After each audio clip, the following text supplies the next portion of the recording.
Hello student, स्वागत है आप सभी का एक बार फिर से हमारे इस ऑफिशियल यूट्यूब चैनल में जिसका नाम है एसोल सॉल्यूशन। मैं चंदन कुमार हाजिर हूँ आप सभी के सामने अपनी एक और नई वीडियो के साथ। सो गाइस, आज की इस नई वीडियो में हम बात करेंगे उन सभी स्टूडेंट्स के लिए जो कि school of open learning NC-WAP या फिर दिल्ली यूनिवर्सिटी के किसी भी रेगुलर कॉलेज के स्टूडेंट्स हैं और वो अपने एग्जाम्स की तैयारी कर रहे हैं। तो नाउ आज की इस वीडियो में एक इंपॉर्टेंट क्वेश्चन IMF से रिलेट करता हुआ है। पेपर में क्वेश्चन एक तो सिंपल बनता है IMF के कार्य बताइए, एक क्वेश्चन ये भी बनता है अलग से, वो अलग क्वेश्चन है थोड़ा सा कि IMF के द्वारा किए जा रहे वर्तमान समय में या वैश्वीकरण के दौर में कौन कौन से कार्य हैं वर्णन करें। तो ये दो क्वेश्चन अलग है। चलिए ज़्यादा देर न करते हुए आज की अपने इस वीडियो को स्टार्ट करते हैं। सबसे पहली बात तो ये वीडियो उन सभी स्टूडेंट्स के लिए जो 6 सेमेस्टर के हैं, उनके पास में BA प्रोग्राम का कोर्स है और उनके पास में BA प्रोग्राम के कोर्स में उन सभी के पास में पॉलिटिकल साइंस का सब्जेक्ट है और उनके पास में अंडरस्टैंडिंग ग्लोबलाइजेशन का सब्जेक्ट है। तो आज की नई वीडियो उन सभी स्टूडेंट्स के लिए मोस्ट इंपॉर्टेंट रहने वाली है। आज हम बात करेंगे वैश्वीकरण के दौर में IMF के द्वारा किए जा रहे कौन कौन से कार्य हैं। तो वर्तमान समय में देखेंगे, हमने वो वीडियो देख ली है कि वैश्वीकरण के क्या क्या कार्य हैं। तो वो वीडियो अगर आपने नहीं देखी तो ज़रूर देखें, क्योंकि जब तक वो क्वेश्चन समझ नहीं आएगा आपको ये क्वेश्चन समझ नहीं आने वाला है। और पूरी की पूरी प्लेलिस्ट का लिंक डिस्क्रिप्शन बॉक्स में, जहाँ पर आपको इकट्ठी सारी की सारी वीडियोज़ मिल जाएंगी। यहाँ पर हम बात करेंगे वित्तीय व्यवस्था में अंतर्राष्ट्रीय प्रवाह के द्वारा अंतर्राष्ट्रीय तीव्रता आई है, यानी जो पैसा का फ्लो है वो एक देश से अगर दूसरे देश में होता है इन्वेस्टमेंट के रूप में, से इंडिया में किसी दूसरी कंपनी ने इन्वेस्टमेंट किया तो पैसा वित्तीय व्यवस्था जो है अंतर्राष्ट्रीय प्रभाव हुआ, एक देश से पैसा दूसरे देश में गया तो ये इससे अंतर्राष्ट्रीय तीव्रता आती है वही देश में। और इससे देश में क्या होता है, आत्मनिर्भरता भी आती है। वर्तमान समय में अगर हम देखें तो आर्थिक मंदी और कठिनाइयों की दौर से पूरा विश्व गुजर रहा है। कोरोना वायरस या उससे पहले की भी बात करें तो ज़्यादा अच्छे विश्व के हालात नहीं थे और इसकी वजह से देशों की अर्थव्यवस्थाओं पर ऋण, बाजार को ये अनुभव होने लगा था कि अंतर्राष्ट्रीय स्तर पर वित्तीय स्थिरता नहीं है और वित्तीय स्थिरता हमको क्या करनी होगी, लानी होगी, जिससे सभी अनावश्यक जो हमारी ज़रूरत है उन ज़रूरतों को भी पूरा किया जा सके और आवश्यक ज़रूरतों को भी पूरा किया जा सके। तो वर्तमान समय में जो IMF है वो कौन कौन से कार्य कर रहा है, एक एक करके हम बात कर लेते हैं। तो वर्तमान समय में IMF जो है वो कई सारे कार्य कर रहा है। सबसे पहला है ऋण मुहैया कराना।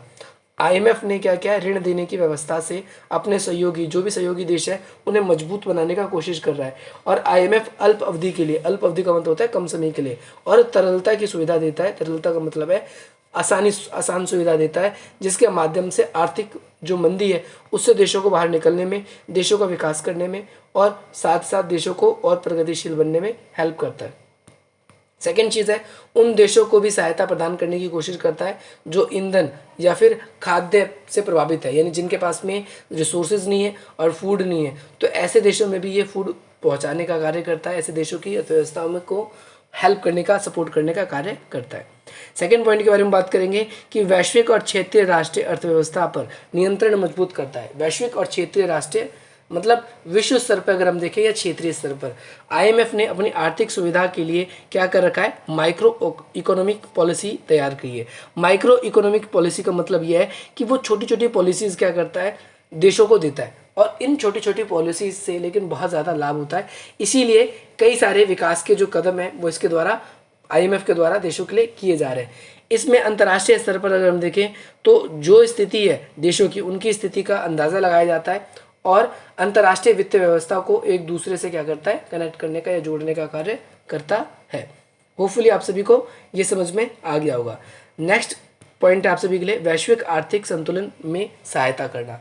विश्व स्तर पर जो आर्थिक संतुलन है वो स्थापित करने की कोशिश करता है। जैसे हम देखते हैं, इसकी एक रिपोर्ट है, एक रिपोर्ट का नाम है वर्ल्ड इकोनॉमिक आउटलुक। उसमें इसने क्या किया है कि विश्व की जो अर्थव्यवस्था का विकास है किस तरीके से हो रहा है, विश्व की आर्थिक स्थिति को किस तरीके से हमें समझना चाहिए और विश्व के जितने भी देश हैं उन सभी के जो केंद्रीय बैंक है, जो वित्त मंत्री है, उन सभी के लिए दिशा निर्देश जारी करता है। और उन दिशा निर्देश को अगर वो सारे देश मानते हैं तो उन देशों में ज़रूर विकास होता है। और साथ ही साथ ये बहुपक्षीय सुझाव देता है। बहुपक्षीय मतलब एक पक्ष से ज़्यादा देशों को, ताकि वो आपस में ही सहयोग कर सके। अगर किसी देश में इन्वेस्टमेंट की कमी है तो कोई देश इन्वेस्ट कर सकता है, किसी देश में अगर संसाधन की कमी है तो वो किसी दूसरे देश से कैसे संसाधन को प्राप्त कर सकता है। तो ये सारी चीज़ें इसके अंदर आती है। नेक्स्ट पॉइंट आप सभी के लिए पॉइंट नंबर 4, पूंजी बाजार में समृद्धि का विश्लेषण करना। IMF क्या करता है कि IMF का विकास है कि अधिक से अधिक संसाधनों का उपयोग में है, जो वित्तीय स्तर पर उन्हें छोटी छोटी अर्थव्यवस्था, सलाह, इन सारी चीज़ों का कार्य करता है। यानी ऐसे देश जिन देशों में बाजार जो है वो छोटे हैं, विश्व स्तर पर इतना ज़्यादा डेवलप नहीं है वो देश, तो ऐसे में ऐसे देशों को ये सलाह देने का कार्य करता है कि आपको किस तरीके से व्यापार करना चाहिए। ज़रूरी नहीं है कि जिन देशों के पास में छोटे छोटे बाज़ार हैं तो वो देश में विकास नहीं कर सकते, वो बहुत विकास कर सकते हैं। वो ऐसी वस्तुओं का उत्पादन करें जिससे विश्व में ज़्यादा हाईली डिमांड हो और उसको उनको रुपया भी या जो पैसा है वो चीज़ उनको अच्छा मिले। तो IMF के कर्मचारी अपने सदस्य राष्ट्रों के लिए कार्य करते हैं, यानी जो उसके सदस्य राष्ट्र हैं उसके लिए, जैसे 190 सदस्य देश है, मैंने लास्ट वीडियो में आप सभी के लिए बताया था। और इसके बाद में ताकि उनको वित्तीय स्थिति का उनका अनुमान लगाया जा सके और आवश्यक क्षेत्रों की पहचान करी जा सकती है कि जिन क्षेत्रों में इसे इन्वेस्टमेंट ज़रूर अवश्य ही करना चाहिए, उन जगहों पर ही क्या करता है, इन्वेस्टमेंट का भी कार्य करता है कि किन किन क्षेत्रों में से इन्वेस्टमेंट करनी चाहिए, किन किन चीज़ों में इन्वेस्टमेंट नहीं करनी चाहिए। नेक्स्ट पॉइंट है पॉइंट नंबर 5, वित्तीय क्षेत्रीयता की नाजुकता को समझना। वित्तीय क्षेत्र की नाजुकता को समझने का मतलब है कि भाई विश्व सतत पूंजी प्रवाह के लिए एक सूक्ष्म अर्थव्यवस्था में, यानी विश्व की पूंजी का जो प्रसार है किसी एक देश में हो, यानी उस देश की अर्थव्यवस्था का विकास हो, उसके लिए ये आवश्यक स्थिति का निर्माण करने का कार्य करता है। आवश्यक स्थिति कि किस तरीके से इन्वेस्टर्स इस देश में आएंगे, उसके लिए एक प्लेटफॉर्म तैयार करने का ये कार्य करता है। और साथ ही साथ अगर हम देखें बिना क्षेत्र में आने वाले संकटों में, कोई ऐसे भी संकट होते हैं जो बिना क्षेत्र के होते हैं, तो उनमें संकटों को मजबूत करने का कार्य करता है। इसके अलावा IMF और WB के कर्मचारियों द्वारा बैंक और वित्तीय संस्थाओं का पर्यवेक्षण करता है। ये क्या करता है, मैंने आपको ये पॉइंट वैसे ऊपर वाले पॉइंट में ही बता दिया था। होपफुली आप सभी को ये भी पॉइंट समझ में आ चुका होगा। बात करते हैं नेक्स्ट पॉइंट, गरीबी निवारण के लिए कार्य करता है। तो आज विश्व में कुल जनसंख्या जहाँ पर $1 से भी कम है, तो उन देशों में क्या करता है, उन देशों में अगर लोगों को जीवन निर्वाह करने में प्रॉब्लम होती है, लोगों के पास में कुपोषण जैसी बीमारियाँ हैं, बहुत ज़्यादा गरीबी है, तो IMF ने क्या किया, ऐसे देशों में भी अपनी हेल्प करने की कोशिश करी ताकि वहाँ की स्थिति को सुधारा जा सके। नेक्स्ट पॉइंट आप सभी के लिए यह है 7 नंबर, IMF ने अपने नियमों में खुद भी सुधार किए हैं। 2008 में IMF के सदस्य देशों ने द्विपक्षीय जो समझौते होते हैं उन सभी समझौते के स्थान पर बहुपक्षीय समझौते की बात करी, सबसे पहली बात, जिसमें IMF के सदस्य द्वारा प्रतिनिधित्व सुधार लाया गया है। और उसमें स्वयं ये कोशिश IMF खुद भी कोशिश कर रहा है ताकि वो किस तरीके से देशों की अर्थव्यवस्थाओं को अच्छी तरीके से मॉनिटर कर सके इकोनॉमिक रूप से। और देशों की राज्य व्यवस्था में जो अर्थव्यवस्था है वो उसका बहुत इंपॉर्टेंट रोल होता है। तो आपको ये वाला क्वेश्चन भी कर लेना अच्छे तरीके से, ये वाला क्वेश्चन भी बहुत बार पूछा गया है।